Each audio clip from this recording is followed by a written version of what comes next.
Ganesha tutorials YouTube ಚಾನೆಲ್ಗೆ ಸ್ವಾಗತ. ಈ ಚಾನೆಲ್ ಅನ್ನು ನೀವು ಮೊದಲ ಬಾರಿಗೆ ನೋಡುತ್ತಿದ್ದರೆ ಸಬ್ಸ್ಕ್ರೈಬ್ ಮಾಡಿ ಹಾಗೂ ಬೆಲ್ ಐಕಾನ್ ಅನ್ನು ಪ್ರೆಸ್ ಮಾಡಿ. मेरे प्यारे बच्चों, आज मैं एक कक्षा के पाठ पढ़ा रही हूँ. पाठ 4 वर्णमाला.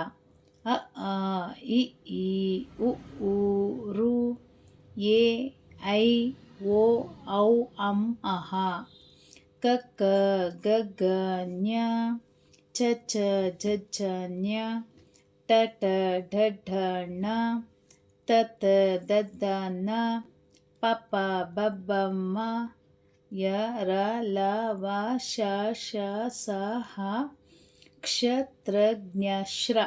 ಸ್ವರ ಅಕ್ಷರ ಆ से औ तक. रस्व स्वर आ ई उ ऋ ए ओ. दीर्घ स्वर आ ई उ ऐ औ. अयोगवाह अक्षर अम अह. अनुस्वर अम. विसर्ग अह. व्यंजनाक्षर का से आ तक. वर्गीय व्यंजनाक्षर का से मा तक. अवर्गीय व्यंजनाक्षर या से हा तक. संयुक्त अक्षर क्ष त्र ज्ञ श्र. ಉಕ್ಷಿಪ್ತ ವ್ಯಂಜನ ಡ ಡ. ಲೈಕ್ ಮಾಡಿ, ಶೇರ್ ಮಾಡಿ, ಸಬ್ಸ್ಕ್ರೈಬ್ ಮಾಡಿ. ಡೌಟ್ಸ್ ಇದ್ದರೆ ಕಮೆಂಟ್ ಮಾಡಿ. Thank you.